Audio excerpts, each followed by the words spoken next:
Hi guys, this is Shubhabrata Chandra and you are watching Chandra talk. दोस्त, आज हम लोग बात करेंगे हॉस्पिटल एडमिनिस्ट्रेशन के ऊपर और हमारा टॉपिक होगा कैंपसिंग। देखिए, आप हॉस्पिटल मैनेजमेंट पास आउट हैं या फिर पास आउट होने वाले हैं, अगर आप बीएचएम पे हैं या फिर आप एमएचए है या फिर एमबीए पे हैं, तो आपके लिए कैंपसिंग एक सबसे बड़ा इंपॉर्टेंट रोल प्ले करेगा आपके करियर पे। वो क्यों, हम लोग बात करेंगे। देखिए, करियर जब स्टार्ट करते हैं आप, तो आपके डिपार्टमेंट, आपके बॉस, आपके ऑर्गेनाइजेशन सबसे अहम रोल प्ले करता है इन सारे चीज़ों के ऊपर। तो अगर आप कैंपसिंग के दौरान एक अच्छा डिपार्टमेंट चूज नहीं कर पाते हैं, तो वो आपके करियर पे इफेक्ट ला सकता है। अगर वो काम आपने स्टार्ट कर दिया लेकिन वो काम करने में आपको मज़ा नहीं आ रहा है, काम करने पे आपको इच्छा नहीं हो रहा है, तो आप वहाँ पे काम ज़्यादा दिन तक नहीं कर पाएंगे। तो इसीलिए जिस डिपार्टमेंट पे ऊपर आपका इंटरेस्ट है, पहले तो मैं बताऊंगा कि उसी के ऊपर आप काम स्टार्ट करें। वो कौन सा डिपार्टमेंट है हॉस्पिटल के अंदर में, आप वो चूज करिए, उसी के ऊपर आप काम स्टार्ट करना के बारे में सोचिए और उसी के ऊपर काम स्टार्ट करिए। जहाँ पे मिल गया वहाँ पे स्टार्ट कर दिया, ऐसा नहीं होता है। कुछ दिन बाद अगर आपको अच्छा नहीं लगेगा तो उसमें प्रॉब्लम आ सकता है। तो बीएचएम के बाद या फिर एमएचए के बाद कौन सा वो डिपार्टमेंट है एक हॉस्पिटल सेक्टर के अंदर में, उसके अंदर में अगर आप स्टार्ट करेंगे काम, तो उसमें आपको मजा भी आएगा, काम करने पे आपको मन भी लगेगा और करियर ओरिएंटेशन पे बढ़िया आपको एक फोकस करवाएगा ये। तो इस वीडियो के अंदर हम लोग सब कुछ डिस्कस करेंगे और देखेंगे कि क्या डिपार्टमेंट है, कौन से डिपार्टमेंट है, किस तरीके से काम होता है, कौन सी चीज़ों के ऊपर आपको ध्यान रखना पड़ेगा, सारा कुछ। तो वीडियो को अंत तक देखें और आगे बढ़ने से पहले अगर आप इस चैनल पर नए हैं तो सब्सक्राइब कर लीजिए और साथ ही साथ वीडियो अच्छा लगे तो एक लाइक जरूर कर दीजिएगा।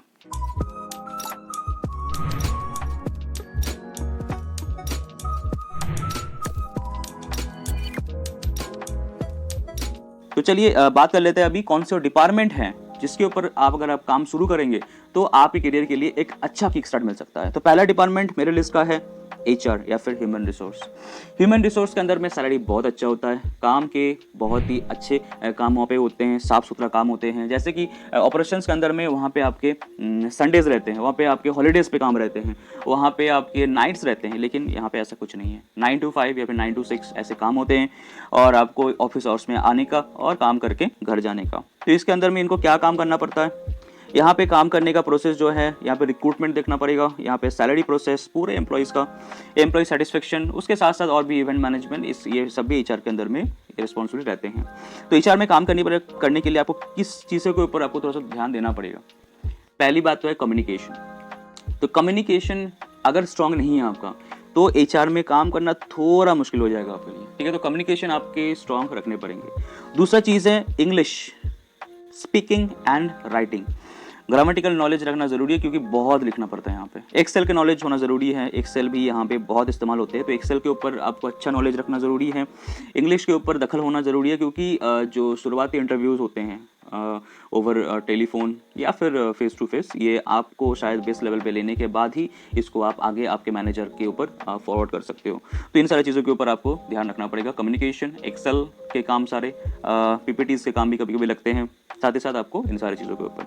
तो सैलरी का हाइक भी अच्छे मिलते हैं, सैलरी का ग्रोथ के भी चांसेस भी अच्छे हैं। और एचआर की अगर आप एक्सपीरियंसड हैं तो सिर्फ हॉस्पिटल में नहीं दोस्त, आप किसी भी ऑर्गेनाइजेशन में जा सकते हो।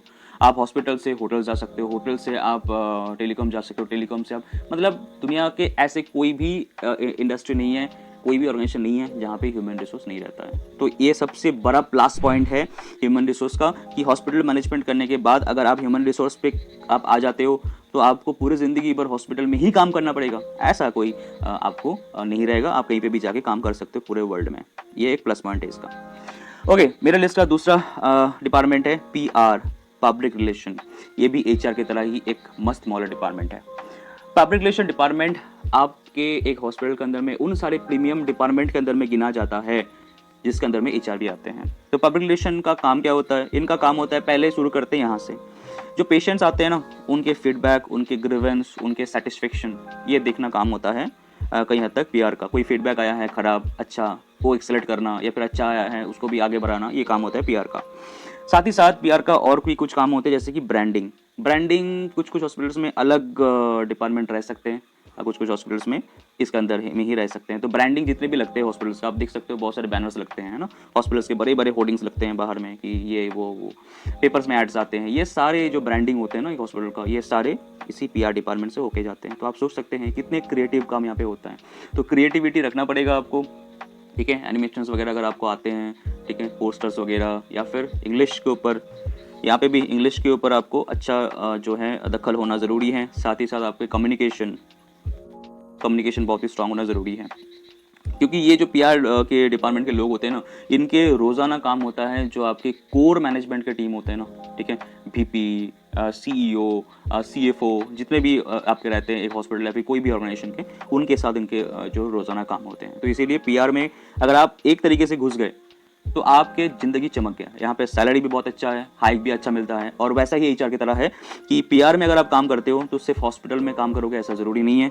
आपके लिए पूरे सारे इंडस्ट्रीज खुल जाते हैं जहाँ पे भी कस्टमर्स के साथ कनेक्शंस होता है इनका, ठीक है। तो ऐसे कोई भी इंडस्ट्री शायद नहीं मिलेगा आपको बहुत ही कि जहाँ पे पब्लिक के साथ इंटरेक्शन नहीं होता है, ठीक है। तो पीआर भी मेरे हिसाब से एक बढ़िया डिपार्टमेंट है। अगर आप काम शुरू कर पाओगे यहाँ से तो आपको एक अच्छा स्टार्ट मिल जाएगा आपके करियर के ऊपर। तीसरा और मेरा सबसे फेवरेट है मार्केटिंग डिपार्टमेंट।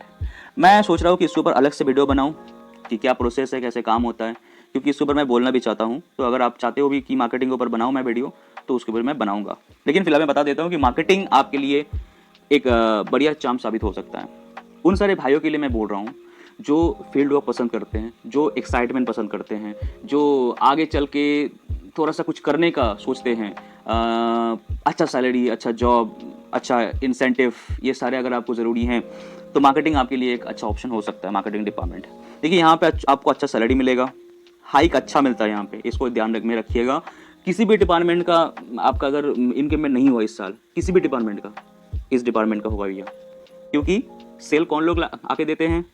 पहली बात है डॉक्टर, दूसरी बात है मार्केटिंग टीम, दिन रात मेहनत करते हैं और पेशेंट्स को लाते हैं, ठीक है। तो इंसेंटिव्स भी मिलते हैं यहाँ पे। एक चीज़ है कि टारगेट रहते हैं, ठीक है। अगर आपके टारगेट कंप्लीट हो गए तो इंसेंटिव मिलेंगे, अगर कंप्लीट ना हो जाए थोड़ा सा डांट मिलेंगे, यही जस्ट फर्क है। ओके, तो यहाँ पे भी दो पार्ट रहते हैं, डिटेल में बाद में बात करूंगा। अभी आप समझ लो कि इसके अंदर में दो पार्ट रहते हैं, ठीक है। एक पार्ट होता है ट्रेड मार्केटिंग कहते हैं इसको, और दूसरा है कॉर्पोरेट मार्केटिंग।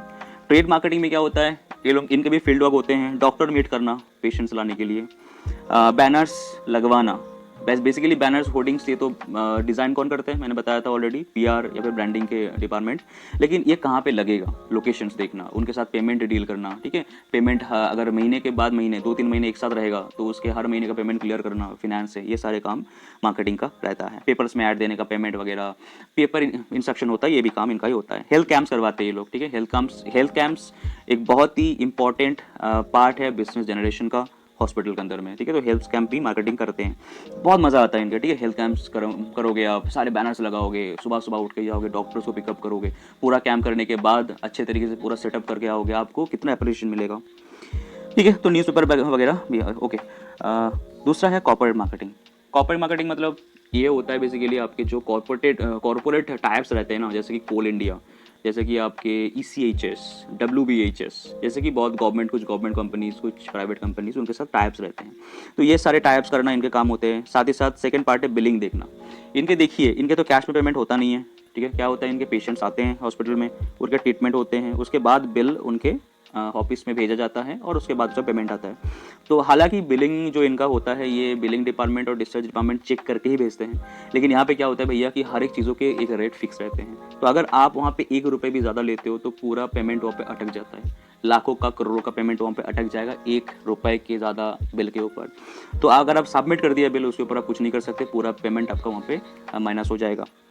होता है, शायद बहुत प्रॉब्लम करना पड़ता है उसके बाद। तो इसीलिए बिलिंग चेकिंग भी एक पार्ट रहता है कॉर्पोरेट वालों का। ओके, पेमेंट्स लाना मान लीजिए ESI, ठीक है, ESI के बहुत पेशेंट आते हैं हर महीने, ठीक है। तो यहाँ पे ट्रीटमेंट के बाद मान लीजिए जनवरी का पेमेंट वो लोग देते हैं मार्च में, है ना। तो मार्च में जाके पेमेंट अगर नहीं आ रहा है तो उसको फॉलोअप करना या फिर पेमेंट करवाना, ठीक है। तो ये सारे काम होते हैं, एक्साइटमेंट होते हैं यहाँ पे, ठीक है। आप एक बॉस की तरह काम करोगे यहाँ पे, ओके। तो पेमेंट वगैरह भी हो गया। फोर्थ जो डिपार्टमेंट है मेरे हिसाब से वो है थर्ड पार्टी एडमिनिस्ट्रेशन, TPA कहते हैं इसको, ठीक है। इसको और एक भाषा में आप समझ लो कि इंश्योरेंस। क्या होता है कि एक हॉस्पिटल में कितने प्रकार के पेशेंट आते हैं, कैश पेशेंट आते हैं, कॉर्पोरेट जो मैंने बात किया अभी, उसके साथ साथ आते हैं TPA, है ना। तो TPA या फिर थर्ड पार्टी एडमिनिस्ट्रेशन। तो इंश्योरेंस तो आप समझ ही चुके होंगे। तो इंश्योरेंस के जो सारे मामले हैं ये देखते हैं जो लोग, वो बैठते हैं ये थर्ड पार्टी एडमिनिस्ट्रेशन के अंदर में। इनके भी ऐसे ही काम होते हैं, इनके भी टाइप्स होते हैं, है ना। सारे इंश्योरेंस का, सारे हॉस्पिटल का टाइप नहीं रहता है, तो ये टाइप करवाना भी इनका काम होता है। बिलिंग चेक करना, बिलिंग करवाना, पैकेजेस लाना, अप्रूवल लाना, ठीक है, प्री अप्रूवल, पोस्ट अप्रूवल, है ना, ये सब सारे होते हैं। तो ये सारे देखने के काम होते हैं इनका। और यहाँ पे भी अच्छा सैलरी है, हाइक अच्छा है, और सबसे बढ़िया कि यहाँ पे संडेज नहीं रहते हैं, यहाँ पे आपके हॉलीडेज नहीं रहते हैं, यहाँ पे आपका नाइट्स नहीं रहते हैं। तो ये सबसे बढ़िया है जो ऑपरेशंस के अंदर में रहते हैं। ऑलराइट, तो यहाँ पे आपको इंश्योरेंस पे काम करना पड़ेगा, ये सारी चीज़ें के ऊपर आपको देखना पड़ेगा, और डेली बेसिस का पेमेंट भी लाना इनके ही काम होते हैं, ठीक है, क्योंकि इनके भी पेमेंट डेली बेसिस में कुछ कुछ जो क्लियर नहीं होते हैं, ये सारे पेमेंट भी लाना इनका जो है रिस्पॉन्सिबिलिटीज होते हैं। तो अच्छा डिपार्टमेंट है, यहाँ पे ग्रोथ के काफ़ी चांसेस है, क्योंकि थर्ड पार्टी एडमिनिस्ट्रेशन पे काम करते करते अगर आप हॉस्पिटल में काम कर रहे हो तो कई हद तक आप थर्ड पार्टी एडमिनिस्ट्रेशन के जो कंपनीज़ हैं उनके अंडर में भी आप जाके अप्लाई करके काम कर सकते हो, क्योंकि आप सारे कुछ जानते हो, ठीक है। तो ये हॉस्पिटल छोड़ के आप अगर आप किसी दूसरे TPA कंपनीज में मूव करना चाहते हो, वहाँ पे भी आप कर सकते हो। ऑलराइट, ठीक है, ये चांसेस यहाँ पे है। और लास्ट डिपार्टमेंट मेरे हिसाब से है जहाँ पे आज के दिनों में काफ़ी ग्रोथ के चांसेस है, और ये डायरेक्टली लिंक्ड है आपके बहुत अन्य डिपार्टमेंट के साथ, वो है corporate billing, corporate tax and billing. ये क्या होता है बेसिकली, ये पार्ट होता है कॉर्पोरेट मार्केटिंग प्लस आपके डिस्चार्ज एंड बिलिंग, इन तीनों का एक मिश्रण है, ये समझ में आ रहा है, ठीक है। तो ये जो पार्ट है आपका, इस पार्ट में क्या होता है कि आज के दिनों में जितने भी कॉर्पोरेट पेशेंट आते हैं, मान लीजिए एक पेशेंट आया आपका CGHS से, एक पेशेंट आया ESI से, एक पेशेंट आया SRFTI से, ठीक है। तो ये सारे पेशेंट्स तो आपको पेमेंट नहीं करेंगे ना, ये पेमेंट कौन करेंगे, ये पेमेंट उनके कंपनीज करेंगे।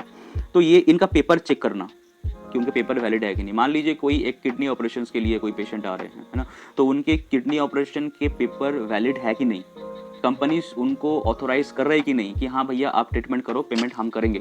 अगर आपने बिना पेपर चेक किए अपने ट्रीटमेंट करवा दिए तो क्या होगा, पेमेंट नहीं आएगा, जाहिर सी बात है, आपके जेब से पूरा खर्चा हो जाएगा। तो इसीलिए ये पेपर चेकिंग पहले काम होता है इनका, पेपर के अप्रूवल लेने के लिए भेजना, टीपे की तरह ही काम है इनका, ठीक है। तो अप्रूवल के लिए भेजना, अप्रूवल लाना, डिस्चार्ज के पहले अप्रूवल ला के डिस्चार्ज करवाना, इनका भी दो पार्ट में होते हैं, ठीक है, प्री अप्रूवल होता है या फिर पोस्ट अप्रूवल होता है। और अप्रूवल पहले आ जाता है, उसके बाद बिल क्लोज होने के बाद बिल जाते हैं और उनके पेमेंट आते हैं, ठीक है। तो इसी हिसाब से काम होता है। इसके साथ साथ इनके और भी काम होते हैं, जैसे कि बिलिंग वगैरह करना, ठीक है, OPD बिलिंग भी रहता है, कुछ कुछ क्रेडिट में, कुछ IP बिलिंग तो क्रेडिट में ही ज़्यादातर होता है, कैश कुछ कुछ होता है, कुछ कुछ कंपनीज कैश में पेमेंट कर देते हैं, उनके डिस्काउंटेड रेट मिलता है। तो यहाँ पे भी सैलरी अच्छा है, यहाँ पे आप पकड़ लो कि करीबन 3 लाख के आसपास, 2.5 से 3 लाख के आसपास में आपको यहाँ पे, अगर आपको एक्सपीरियंस है मिनिमम एटलीस्ट 1 साल के आसपास में, तो यहाँ पे इतना पैकेज आपको मिल जाएगा साल का, ठीक है। और अगर आप थोड़ा सा सीनियर हो तो यहाँ पे इससे भी ज़्यादा, करीबन आप 5 लाख के आसपास पकड़ सकते हो। अगर आप इंचार्ज बन गए हैं आप कॉर्पोरेट डेस्क का, जो आप लीड कर रहे हो कॉर्पोरेट डेस्क को, तो यहाँ पे करीबन 5 से 6 लाख के पैकेज आप मिनिमम आप यहाँ पे अवेल कर सकते हो, ठीक है। और ये जाहिर सी बात है, ये शुरुआती पैकेजेस हैं। मैं जितना भी बात करता हूँ मेरे वीडियोस में, वो शुरुआती पैकेजेस होते हैं। मैं हर बार बताता हूँ कि जितना आप ऊपर चढ़ोगे, जितना आप अच्छे तरीके से चीज़ों को हैंडल कर पाओगे, उतना ज़्यादा आपको सैलरी मिलेगा। ओके, तो सैलरी के ऊपर एक अलग से वीडियो बनाऊंगा, लेकिन फिर भी एक टिप मैं आपको देना चाहता हूँ कि सैलरी भाई डिपेंड करता है आपके ऊपर। किसके ऊपर? आपके खुद के ऊपर। आप कितना अपने आप को बेच पा रहे हो अपनी कंपनी में, उसके ऊपर मैटर करता है आपकी सैलरीज, ठीक है। तो सैलरी के ऊपर अच्छे से एक अलग से वीडियो बनाऊंगा मैं कि 5 साल के बाद हॉस्पिटल मैनेजमेंट पे कितना सैलरी आप एक्सपेक्ट कर सकते हो, या फिर सैलरी बढ़ाने के लिए आपको क्या क्या करने चाहिए। अगर आप एक मीडियम स्टूडेंट हो, फिर भी आपको एक अच्छा सैलरी पाने के लिए आपको क्या करना पड़ेगा, कौन से वो स्टेट है जहाँ पे जाके आप काम कर सकते हो, जहाँ पे अच्छा सैलरी आपको मिलेगा, क्या वो फायदेमंद साबित होगा, सारी चीज़ के ऊपर। तो आज का ये टॉपिक मेरे हिसाब से आपको थोड़ा सा नॉलेज देगा कि कैंपसिंग अगर आपके कॉलेज में आ रहे हैं तो कौन से डिपार्टमेंट आप थोड़ा सा ट्राई करोगे चूज करने के लिए। तो आज का वीडियो यहाँ तक ही। अगर आपको दूसरे मेरे वीडियोस देखने हैं तो मेरे चैनल पे जाके हॉस्पिटल मैनेजमेंट के ऊपर और भी सारे वीडियोस बना हुआ है, वहाँ पे भी जाके आप देख सकते हैं, ठीक है। तो चलते हैं, मिलते हैं नेक्स्ट वीडियो पे। अगर आपको मेरे वीडियो पसंद आया है तो मेरे वीडियो पे एक लाइक कर दीजिएगा, सब्सक्राइब कर दीजिएगा अगर नए हैं तो। और चलिए मिलते हैं नेक्स्ट वीडियो पे, तब तक के लिए अच्छे रहिए, हेल्दी रहिए।